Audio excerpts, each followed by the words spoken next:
things I want to draw your attention to. For those of you who join us online, if you want to get a copy of the bulletin to follow along, go to our webpage, mountcalvarypeoria.org, and look under media, and you'll see where you can click the link for that to download. For the rest of you all, if you take time to fill out one of the registration cards and then drop them off on the offering plate as you depart this morning, we appreciate your help with that, and if you choose to leave an offering, then you may do so as well. Now everyone take a moment to wait for one another. Here's our passing over, please. And we begin our worship this morning with the opening hymn, Amazing Grace.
Let us then confess our sins to God our Father.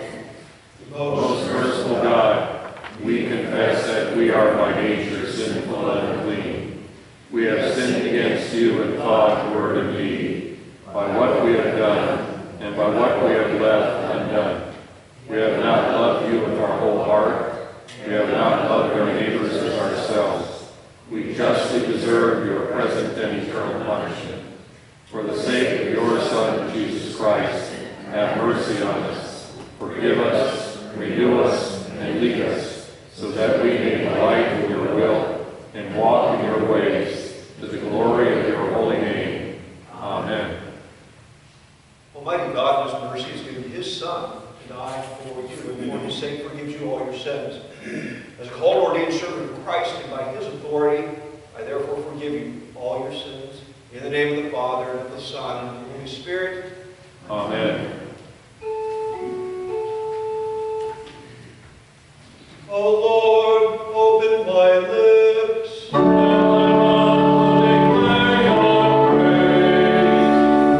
Make haste, O God, to deliver me.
Is now and will be forever.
And the people became impatient on the way. And the people spoke against God and against Moses. Why have you brought us up out of Egypt to die in the wilderness? For there is no food, no water, and we loathe this worthless food. Then the Lord sent fiery serpents among the people, and they bit the people, so that many people of Israel died. And the people came to Moses and said, "We have sinned, for we have spoken against the Lord and against you. Pray to the Lord that he take away the serpents from us." So Moses prayed before the people, and the Lord said to Moses, "Make a fiery serpent and set it on a pole, that everyone who is bitten when he sees it shall live." So Moses made a bronze serpent and set it on a pole, and if the serpent bit anyone, he would look at the bronze serpent and would live. Here ends the reading. O Lord, have mercy on us. Thanks be to God. The second reading is from Paul's letter to the Ephesians, the second chapter. "And you were dead in the trespasses and sins in which you once walked, following the course of this world, following the prince of the power of the air, the spirit that is now at work in the sons of disobedience, among whom we all once lived in the passions of our flesh, carrying out the desires of the body and the mind, and were by nature children of wrath, like the rest of mankind. But God, being rich in mercy because of the great love with which he loved us, even when we were dead in our trespasses, made us alive together with Christ. By grace you've been saved. And raised us up with him, and seated us with him in the heavenly places in Christ Jesus, so that in the coming ages he might show the immeasurable riches of his grace in kindness toward us in Christ Jesus. For by grace you have been saved through faith. And this is not your own doing. It is the gift of God, not a result of works, so that no one may boast. For we are his workmanship, created in Christ Jesus for good works, which God prepared beforehand that we should walk in them." Here ends the reading. O Lord, have mercy on us. Thanks be to God. I invite you to stand for the gospel verse. "For God so loved the world that he gave his only Son, that whoever believes in him should not perish, but have eternal life." The Holy Gospel according to St. John is recorded in the 3rd chapter. Glory to you, O Lord. "And as Moses lifted up the serpent in the wilderness, so must the Son of Man be lifted up, that whoever believes in him may have eternal life. For God so loved the world that he gave his only Son, that whoever believes in him should not perish, but have eternal life. For God did not send his Son into the world to condemn the world, but in order that the world might be saved through him. Whoever believes in him is not condemned, but whoever does not believe is condemned already, because he has not believed in the name of the only Son of God. And this is the judgment. The light has come into the world, and people love the darkness rather than the light because their works are evil. For everyone who does wicked things hates the light and does not come to the light, lest his works should be exposed. But whoever does what is true comes to the light, so that it may be clearly seen that his works have been carried out in God." This is the gospel of our Lord Jesus Christ. Praise to you, O Christ. We have an advocate with the Father. Jesus is the propitiation for our sins.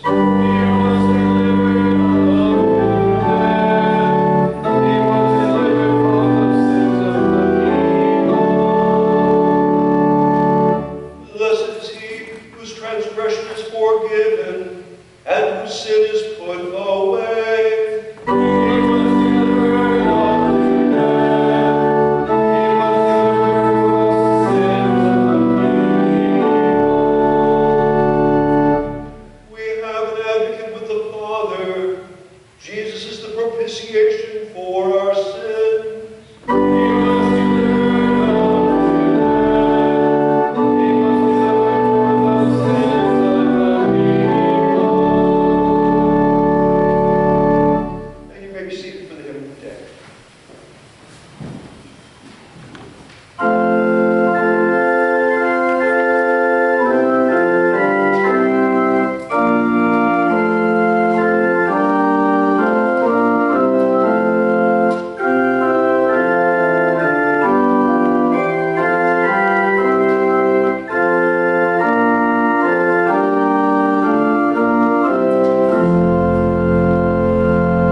And so I bid you all grace, mercy, and peace from God the Father, from our Lord Jesus Christ. Amen. My brothers and sisters in Christ.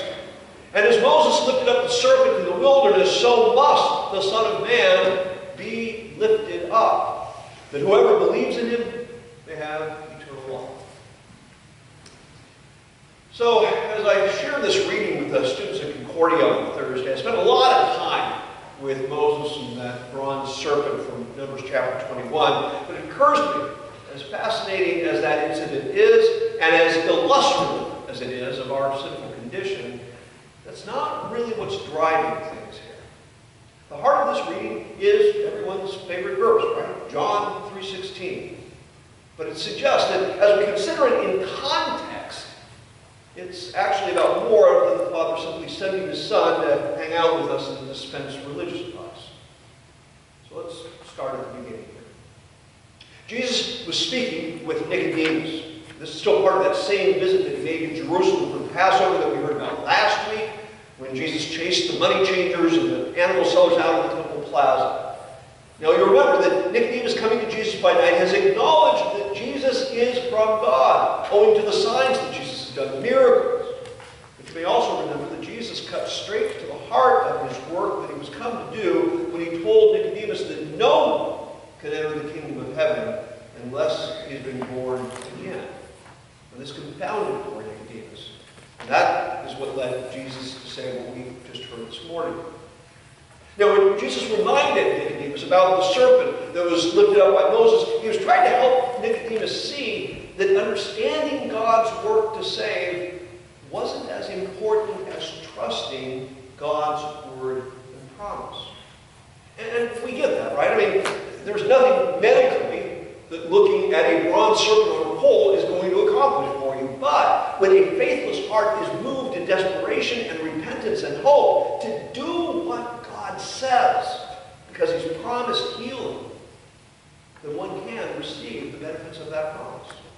And that's the point that Jesus is driving at. Nicodemus didn't need to understand how being reborn happened. He just needed to believe Jesus' word, the word of the Son of Man, the word of God in the flesh. So Jesus told Nicodemus, the Son of Man must be lifted up. And this, of course, is the cross. Last week, you may remember that Jesus spoke of tearing down the temple of His body so that He might build it up in 3 days. And so right here, at the beginning of His public ministry, Jesus is pointing that He has come to die. But how can His death accomplish anything?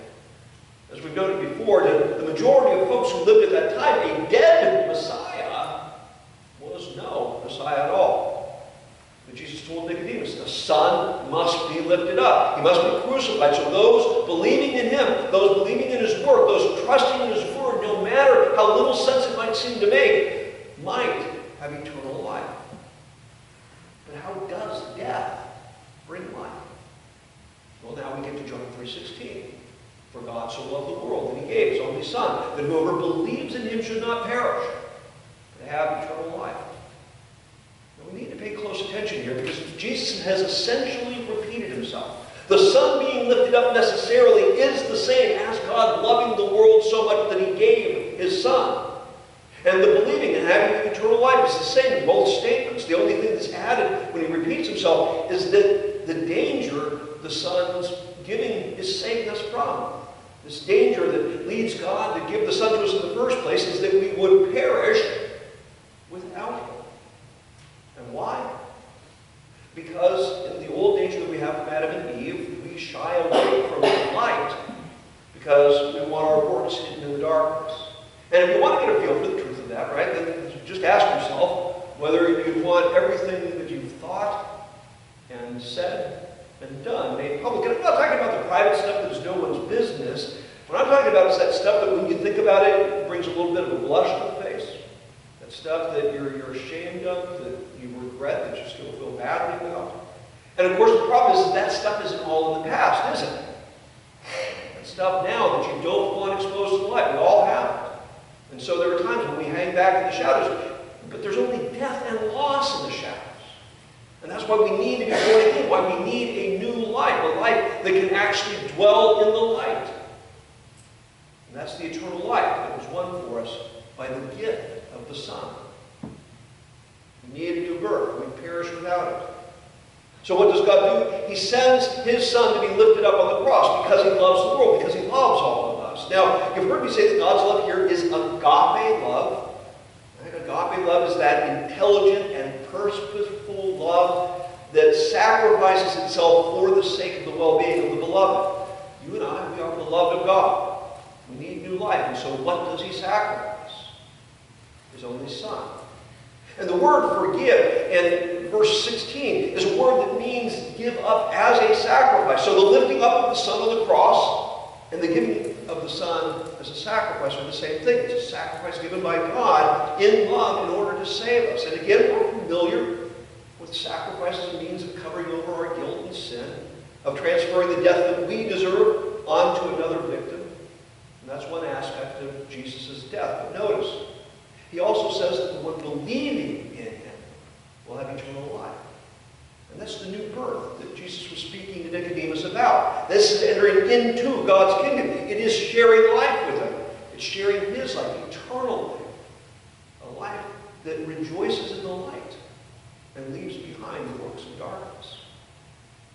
Now the believing, the trusting, is the same thing that Israel had to do with God's word about that bronze serpent that they were to look at in order to receive the promised healing. Look at it. It may not make sense, but do it because God told you to. And believing in Jesus is not simply a matter of believing what he said or believing who he is or believing what he did, although that's part of it. No, believing in Jesus is trusting that as the one who was sent to us by the Father, as the one who gave himself up for you, as the one who is victorious over the grave, in him you have a new and eternal life.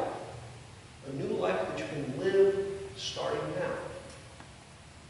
I know I repeat myself too much, but here, bear with me. We need to remember eternal life is not about a life that goes on forever. It's primarily a life that is suited for eternity, where God dwells. It is a life that is suited for living in fellowship with God, with him and with all the saints. It is a life that reflects him perfectly because you share his life in Christ, because we are in Christ and Christ is in us. Eternal life believes and bears the fruits of the Spirit. It dwells in the light because the truth is that this life is all about God's work and not ours. The work seen in this new life give glory to the Father. And so Christ, as we receive his sacrifice and death as the death of our old nature, and share in his resurrection that gives us new life, we also share in his grace. And golly, but graciousness is in short supply these days.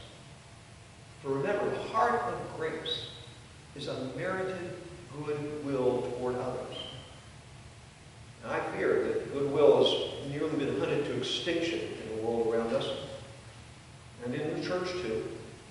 We've separated ourselves into our little social networks of the like-minded, and we look at those who are not with us with grave suspicion, whether it be about their politics or their education, their ethnicity, or whatever. But in Christ, we are called to affectionate generosity toward all. Eternal life breathes with Christ's mercy and forgiveness because that follows from grace. Grace ever seeks to restore what is broken, so we do not demand that folks pay for their offenses against us. We forgive, and we bear with one another, striving to maintain the unity of the body and the spirit of peace. Eternal life also has patience, for it knows that, as the old conman used to say, this is the long game. Victory is not measured by how much we accomplish or how quickly it is in the restoration that Christ has worked for all. And trusting Christ, we can wait for folks to come around, always leaving the door open for reconciliation. And if I needed to pad out the sermon this morning, right, we could also speak about gentleness, kindness, love, peace, self-control. But I think you get the point, right? All these are yours to share in and live out because the Son of Man was lifted up for you. He had to be lifted up for you as a sacrifice. All of this is yours because God loves you and doesn't want you to perish. Desires for you to know eternal life, a life that you were created for. For Jesus did not come to condemn the world, but so that the world might be saved through him. And this is important to hold on to. Back in California when I was growing up in the late 70s, one version of conservative evangelicalism was trying to get public attention. And along with the "I found it" bumper stickers that some of you may remember, there was another bumper sticker that you'd see sometimes that said, "Jesus is coming back, and boy is he angry." Now, while we can't downplay the judgment of the last day, I fear that focus on all the justice that's going to be delivered to the wicked and perverse can eclipse the truth of Jesus' purpose, which is to save all who can be saved. Condemnation will happen, yes, but the great and primary work of Jesus is to save and to redeem and to restore. So let us believe. And receiving life in him, let us draw closer to his light, so that it may be seen that he is ever at work in us, even as we live in him. Even so, amen. And now may that peace that surpasses all understanding guard your hearts and minds in Christ Jesus, until the glorious day of his appearing. Amen. I invite you to stand as we join together to sing today.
as we forgive those who trespass against us. And lead us not into temptation, but deliver us from evil. For thine is the kingdom, the power, and the glory, forever and ever. Amen. The Lord be with you.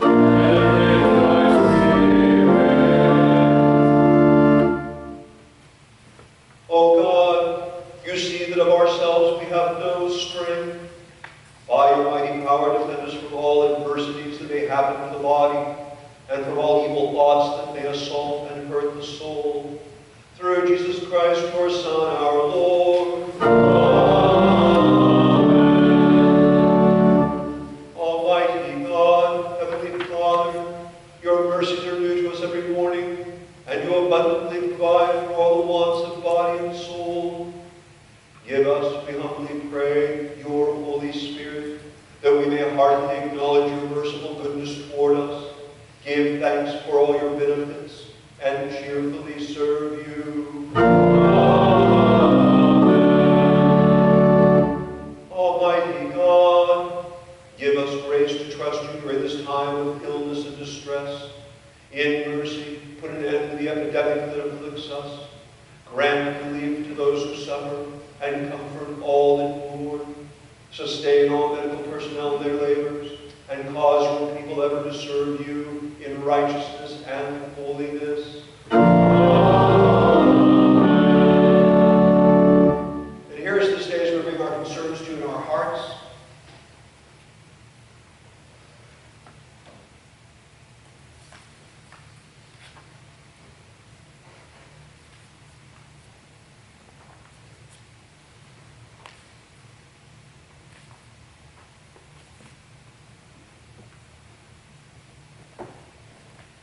We lift up before you the family and friends of Esther Hoffman as they mourn her passing.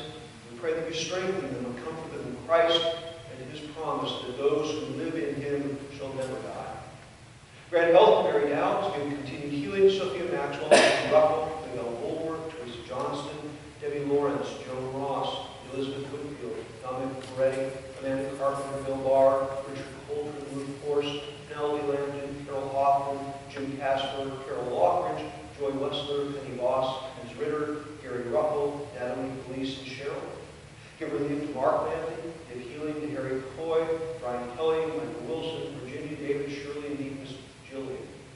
Grant recovery to Braylon Mark, grant health and strength to Sheriff's Office, Sally Taylor, Ann Moore, Marjorie Wiskowski, Earl Boydette, Valerie, Chris, Patty, Jim, and Gary.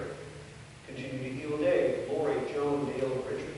Give continued strength to Jan and Sally. Also watch over Maureen and her children, Kyra, the child she carries, Janessa Lampton, the child she carries, Cheryl Weevil, Gloria, Jameson, Richard, Sally, Steve, and Adriana. Bless and teach Susie Pink, Jenny Bradley, Pat Getz, Stephen Norman, Rebecca, Lois, Tanisha, Jenny, John, Laurel, Constance, Linda, Carl, Kenneth, and Lori. Grant them all wellness. Speed healing for Pam and Dolores, bless the Tompkins family, and Clara. Grant grace to Jackie and her family. Give relief to Kathy and Will. Grant strength and healing to Josh, Bill, Braylon, and Gabby. Give health to Gordon, Jim, Lloyd, and Ellen. Give all travelers, give them safe journeys. Also watch over Shirley, Max, Miracle, Neil, Shane, Faith, Jenna, Steve, Eric, Gloria, Sandra, and Phyllis. Give grace and healing to Christiane, Ruth, and Phyllis. Be with Lynn and Shelby Cooper, Yasmin, uphold Rick. Give healing to Gary. Strengthen Sharon and Kathy. Give help to Jewel. Be with Jackie McDarkus, Joella Michael, Teresa Carrick, Tanya Speed, Deb Allen, Marsha, Delcy Lane, Becky Richards, Dave, Mark Dickman, Olivia Bradley, Sharon Rumpel, Sherry Emberton, Ron Miller, Sandra, Larry, Rod, Pastor Center, Ginny, David Shannon, Rudy Ward, Michael, Dale, Kathy, Gordon, Maureen, Pastor Neiman, Mary, Ethan, and Gail, and Jonathan. Give them all healing and strength according to your will. For all those recovering from disasters of various sorts, and be with those who are working to bring relief in every place where they are needed. We pray that you bring peace and justice to the nations and keep the scourge of war far off. We pray that you would heal the bitterness and divisions of our nation. We especially before your grace bring an end to all ethnic and racial bigotry, grant understanding, grace, and equity to all. We lift up all who have suffered violent attack this last week, pray that you grant mercy, healing, faith, and justice, O Lord. Bring us peace. Watch over Pastor Hayden and his family. Continue to give strength and recovery to Ivy, bless our service in Kyrgyzstan. Bless the ministry of Concordia Lutheran School. Be with all students and educators everywhere. To keep them all in health. Give grace and support to all learning situations. Be with our synod and its officers, Matthew Osinopoulos, President, Mark, our district president, and all synod and district officials, that they may be guided by your word and do those things that are pleasing in your sight. Grant stability, faith, and hope for all who are struggling in this economy. Bless the people of Haiti as they struggle to recover and establish a stable civil life. Grant shelter and protection to all refugees, especially those displaced by the conflict in Syria. And finally, we ask that you send your spirit of peace to Somalia, Myanmar, Ukraine, Venezuela, Afghanistan, Ethiopia, Kenya, Nigeria, Burkina Faso, Nagorno-Karabakh, the Middle East, especially Gaza, Iraq, Egypt, Syria, Yemen, and all places torn by war or civil strife. O Lord, in your mercy, hear our prayer. we also ask that while our nation continues to live with peril, and while many remain in harm's way, that you would watch over us and show your mercy to all who are in danger or who suffer in delay. Comfort those who mourn, heal those who are injured, give wisdom and humility to those in authority. Continue to be with Derek Foote, Joshua Zook, Alex Zook, and all deployed and active duty military personnel and their families. Protect all innocent civilians and bring the wicked to justice. Defend the righteous and lead all to repent of evil and seek your peace. We know that all things are in your hands, Father, and we ask that you would bring justice and establish fair government according to your good and perfect will. Lord, in your mercy, Hear our prayer. O Lord, our heavenly Father, almighty and everlasting God, you have saved for us at the beginning of this day. Defend us in the same with your mighty power, and grant that this day we fall into no sin, neither run into any kind of danger, but that all our doing being ordered by your governance may be righteous in your sight. Through Jesus Christ, your Son, our Lord, who lives and reigns with you in the Holy Spirit, one God, now and forever.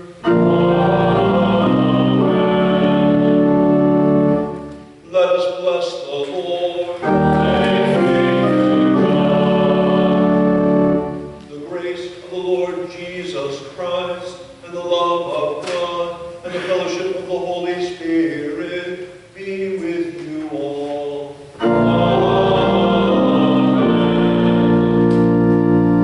Would you mind in closing?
The service is ended.